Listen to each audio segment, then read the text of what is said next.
Thanks a lot for having me. It's really a great pleasure to be here with you.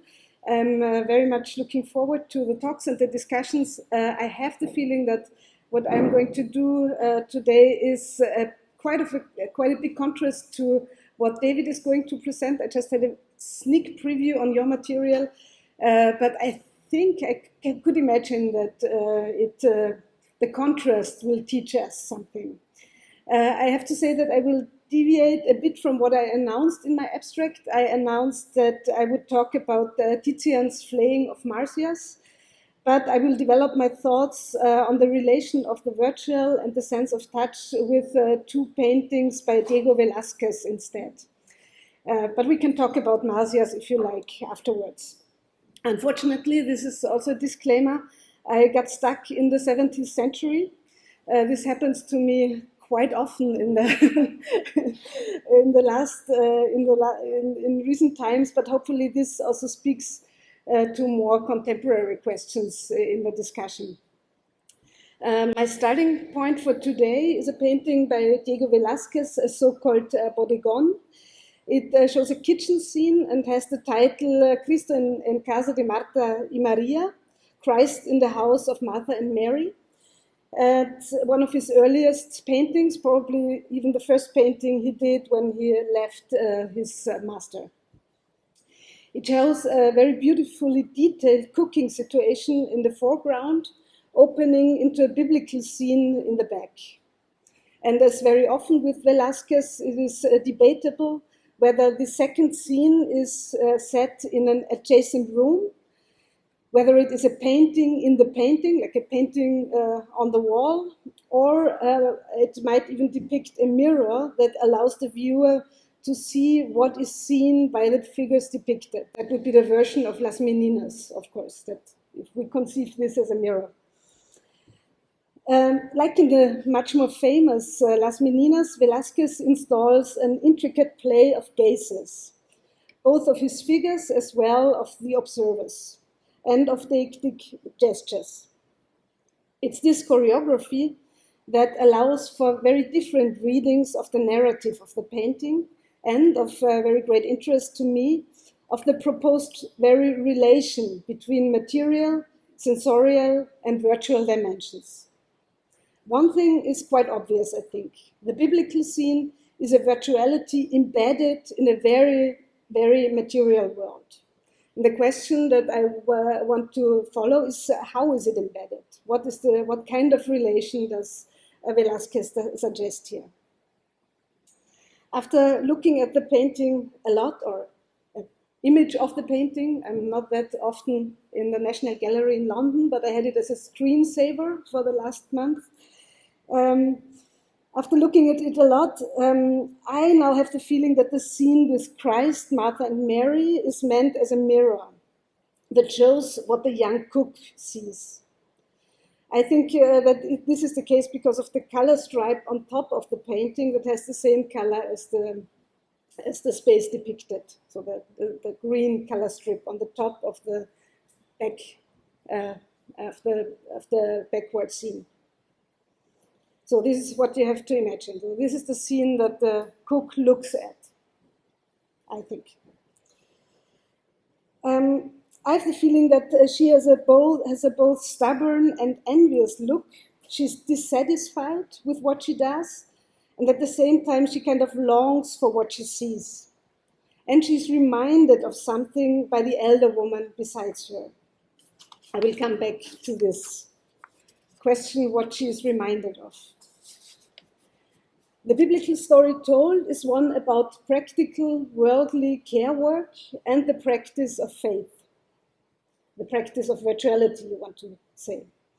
We see the scene in which Martha is complaining that her sister sits listening to Jesus Christ, while she, the older sister, is doing all the work of serving the guests.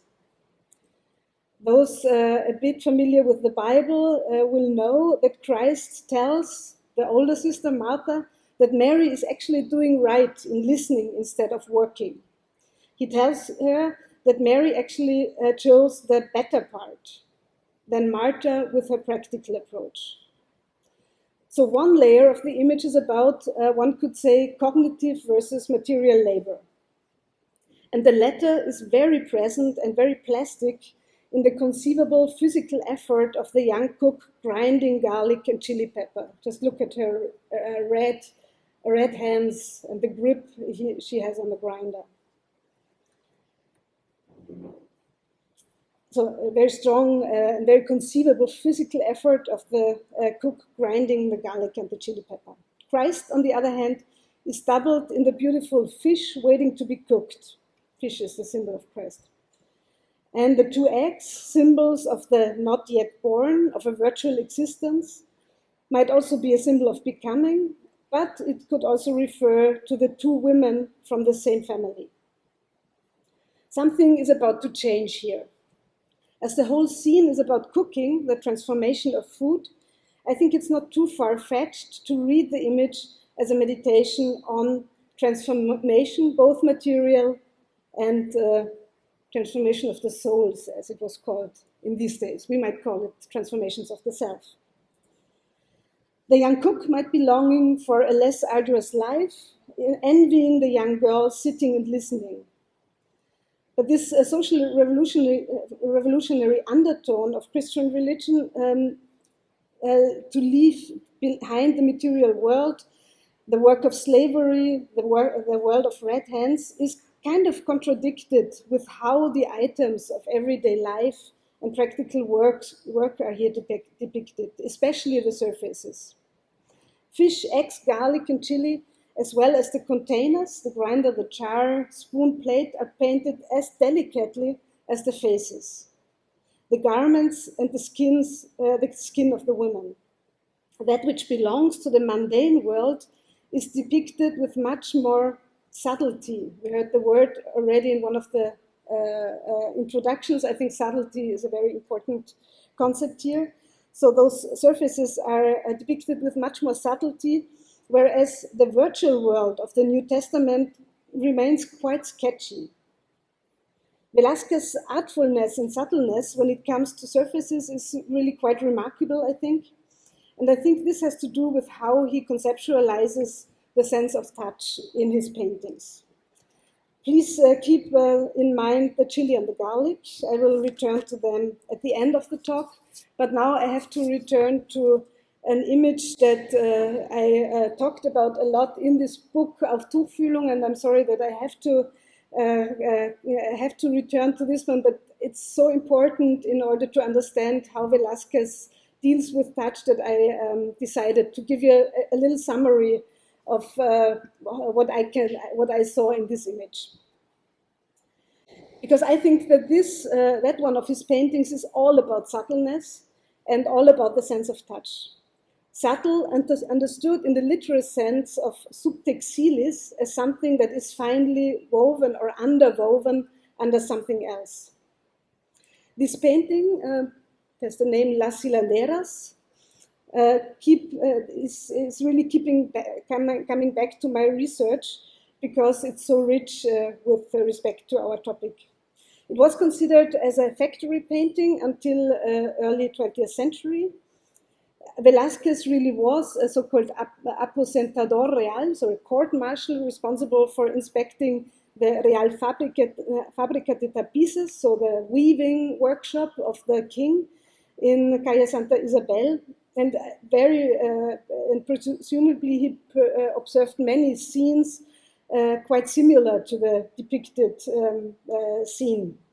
So he had to go there and see how the weaving was going and whether the material was there and whether the very, very the tapestries that were often sent to other courts as a gift of the king were in a good shape. In a good shape. Remarkably, it is showing the making of such a tapestry in all stages, from the spinning of threads to the finished tapestry in the back. So in the forefront you can see the spinning, and in the back you can see the finished tapestry hanging on the wall. But there's more to it. It really shows an organized layer many different arts. For example, you can see a viola da gamba there. You can see a stage being put up in the back. So it's music and theater that is present. Fritz Axel, who wrote about this image to Abi Warburg, loved the plasticity of this painting and how the gaze needed to feel its way across the multiple textures of paint. So they both, with the help of this picture, they even approached this idea of a gaze as a tactile sense. It was Abi Warburg who suspected that it really depicted an episode of the Metamorphosis, the one about the weaver Arachne. Until then, it was conceived as a factory painting, but Abi Warburg found out, but only in his diaries, so he did not communicate it. And then a Spanish historian, Diego Angulo Iñiguez, put the proof on this idea, proved the idea that is really the fable of Arachne that is depicted, because he found out that in an inventory of Pedro de Aces, it even had the name La Fabula de Arachne. So I think it deals with art and craft, but also with the relation between the worldly and the virtual, the human and the superhuman. The Fabula de Arachne is the story of a weaving contest between Pallas Athena, the inventor and protector of the art of weaving, and Arachne, a mortal woman. Not only was Arachne's work so flawless that Pallas Athena turned her into a spider out of jealousy after this contest, but Arachne also had the chutzpah to depict a scene pointing to the immorality of the gods, namely the theft of Europe by Zeus.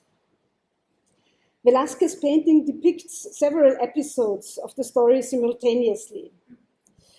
In the foreground, Pallas Athena, disguised as an old woman, although her youthful leg uncovers her as a goddess, and Arachne are depicted spinning in the course of the contest. In the background, we can see the finished tapestry of Arachne. And here, Velázquez is also very smart. He uses Titian's The Rape of Europe, Europa, as the model for his tapestry. So it's clearly a reference to this one. Furthermore, a theatrical performance of the fable takes place in the intermediate area. The gesture with the helmeted Athena cursing Arachne to become a spider is being performed here. So that's in the middle ground. You can see exactly this scene of the cursing of Arachne. So I think it's a painting about the relation of sensorial qualities as such, and also about how the arts are interwoven. It's a painting that deals with physiology of the senses as well, both the blurred spokes of the spinning wheel in the foreground and the coarse painting style, which only comes together to form a whole when viewed from the distance. They're both very experimental, and we now know that also Velázquez was very interested in physiological debates of his time. So he read the Dutch treatises on physiology. He was actually one of the first to depict a physiological effect of the eyes with this spinning wheel in the center. So it's not a paragone, it's not a contest of the arts. It's all about cross-modality. It is less about asserting the superiority of one art form, of one cultural technique over all others, than about showing the subtle interweaving of all the arts. The music is visually interwoven with the stage situation. The haptic is interwoven with the visual through the play of shadows. The painted image emerges from the woven and is interlinked with all the other arts. Art remains attached to the craft, and the narrative kind of wanders through this pictorial space. For me, these are the reasons why Velázquez did not stage a contest. but he reflected on how the arts acted together. The sense of touch here seems to be woven underneath all the other sensory qualities.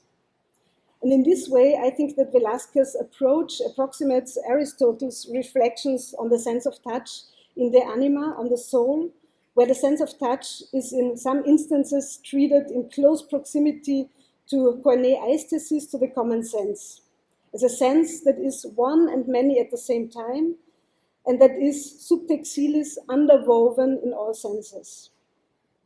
Aristotle here challenges older ideas of the senses, of the sense of touch, as being without a medium, and makes an effort to align it with his analytical schema for sensory qualities and perception. I'm sure you all know that, but I'm still going to give a short summary as well, because I think it's important for my argument. And I need drinks.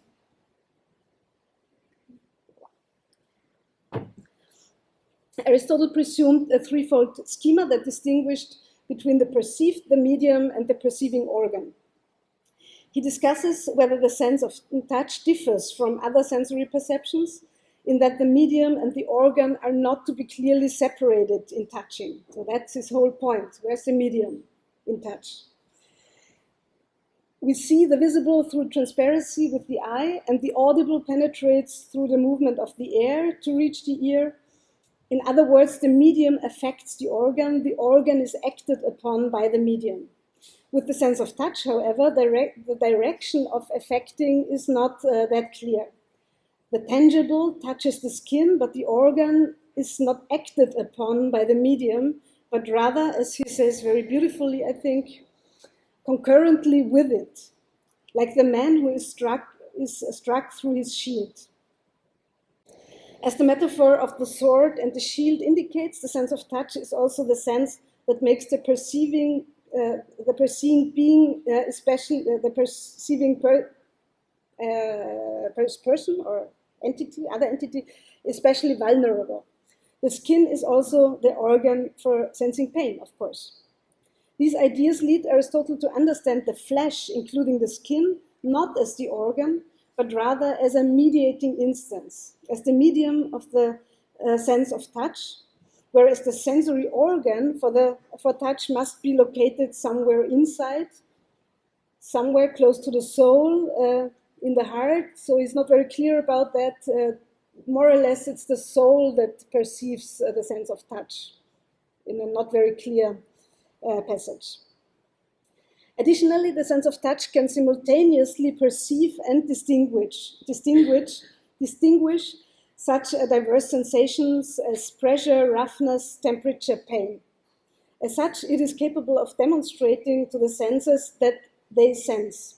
So there's a kind of a cognitive quality embedded in the sense of touch for him. For Aristotle, by mixing and segregating sensory perceptions, the sense of touch first makes them indistinguishable and allows for self-reference. The sense of touch is thus the sense that is many senses at the same time, and it is the basic organ for self-perception. He says it's like the point which is divisible in the sense that it can be considered as one and as two, like a mathematical formula that encloses the one and the many. The sense of touch is a border phenomenon in two respects, as a mediator between inside and outside in the medium of the skin, and as the sense that enables demarcations and distinctions. It acquires its very special position among the senses because it thus sets cognition and judgment in motion. The sense of touch is here by Aristotle understood as the sense that brings forth the perception of perceiving, aesthesis. Aesthesis in sensorial perceptions is already reflexive and does not have to wait for a cognitive process to process it. So that's for Aristotle, and I think it's also very important for the image I started with, this idea that the sense of touch is a cognitive instrument and is not something that is separated from reflection. If we follow Aristotle's treatment of touch a bit further, and I'm only going to go to a bit further than the Middle Ages today, the sense of touch as a foundation and coordinator of sensory experience, this takes us into the realm of the techniques of the self. My example for this, because I will come back to that later, is I learned from Niklaus Lagier and his studies on Meister Eckhart in the medieval mysticism. Lagier has argued that the sense of touch as a medium for the relational connection of effects was deliberately used by the mystics to modulate effects.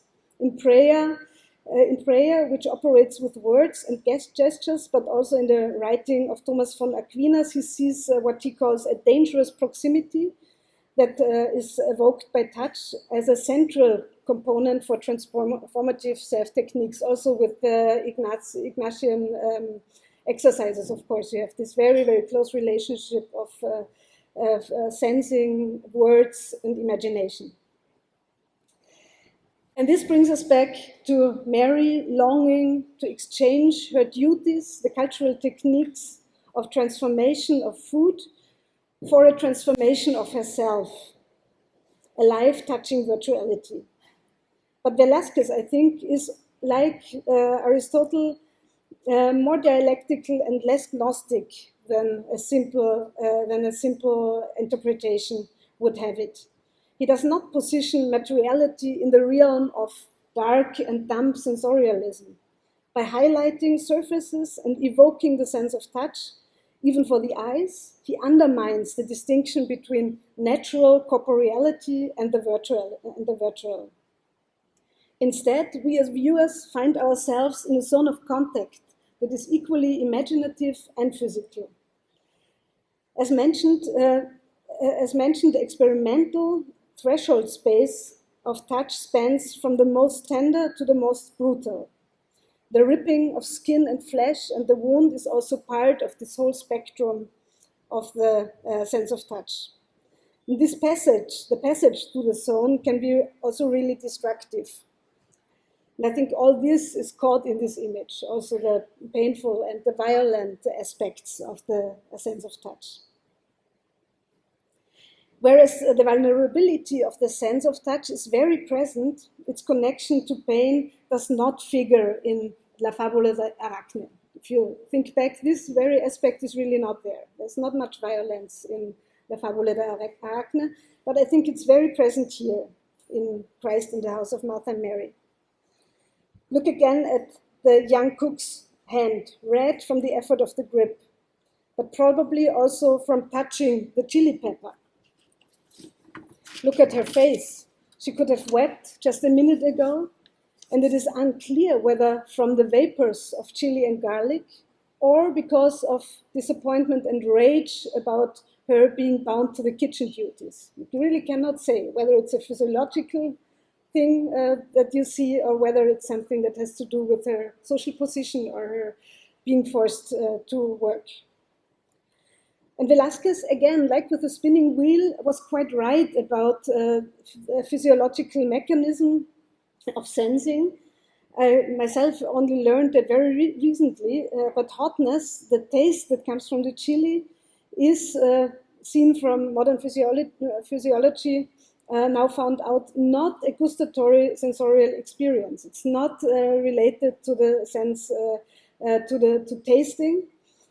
Other than sour, bitter, sweet, salty, and umami, hot does not have its specific, its fitting gustatory receptors on the tongue. It is, and I think that's really spectacular, and still don't really understand what that all means. It's spectacular that hotness is really perceived by the very receptors responsible for pain and touch. So it's really a tasting, the skin tastes. Physiologically, the prickling taste of hotness belongs to the sensorial world of the sense of touch, and I think that's my bridge to you, David. This idea of controlling pain and enjoying pain via tasting has to do with masochism. I'm curious to hear what you're doing with masochism. But I think it's a lot about controlling pain and about being in control of what is happening to you. The scene on the table, that's the last stratum level of my analysis.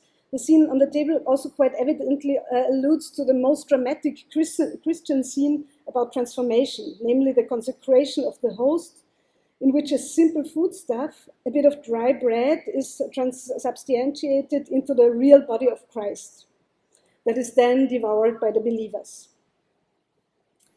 And now look at the fine line that is formed, the line that is formed from the red chili over the red hands to her mouth, kind of doubling the beatification gesture of Christ in the back, as if the chili was a host passing through the cook's hand in order to be eaten.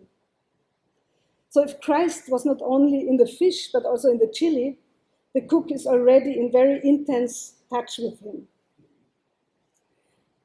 The rather revolutionary message of this is the following. The young cook does not need to sit still and admiringly listen to Christ to get closer to holiness. And this is very interesting, exactly how Meister Eckhart, the mystic mentioned for his very close relationship to the sense of touch, re-evaluated this whole story of Martha and Mary. For Meister Eckhart, really Martha is the hero of the whole story. And this is what she says about it. I did a rough translation, but I think it's sufficient probably for the discussion. For Martha was so essentially herself, so the practical woman. Martha was so essentially herself that no activity hindered her, and all her actions and busyness led her to the eternal salvation. Martha, not Mary. Mary had to become a Martha before she could truly become a Mary. For when she sat at our Lord's feet, she was not yet that. She sat there for the sake of joy and delight. Martha, on the other hand, was so firmly grounded in what was essential that she could say, Lord, tell her to get up, as if she were saying, Lord, I wish she would not sit there in enchantment. I wish she would learn to live so that life becomes part of her very being. Tell her to get up so that she might become perfect. Yes, Meister Eckhart was nearly thrown out of church because he did not affirm the idea of authority, of an authoritarian relation between the word of God and the life of the believers. So I imagine that this is what the elder woman is trying to tell the young cook. You don't need to sit at the feet of a man and listen to him, no matter how charismatic or of how much authority he is. You're yourself a composite of material and virtual all the way down. And with whatever you do, you can become other. You transform by living your life in touch with the world. Human vulnerability and mortality that are so closely related to the ability of touching and being touched are nothing that one should try to get rid of in favor of a non-bodily existence. Rather, the cultivation of the skin's ability to taste is an enabling force. To stay in touch with each other in a risky way, but also to stay in touch with virtuality, with the possibility to become another version of oneself. That's what it is all about.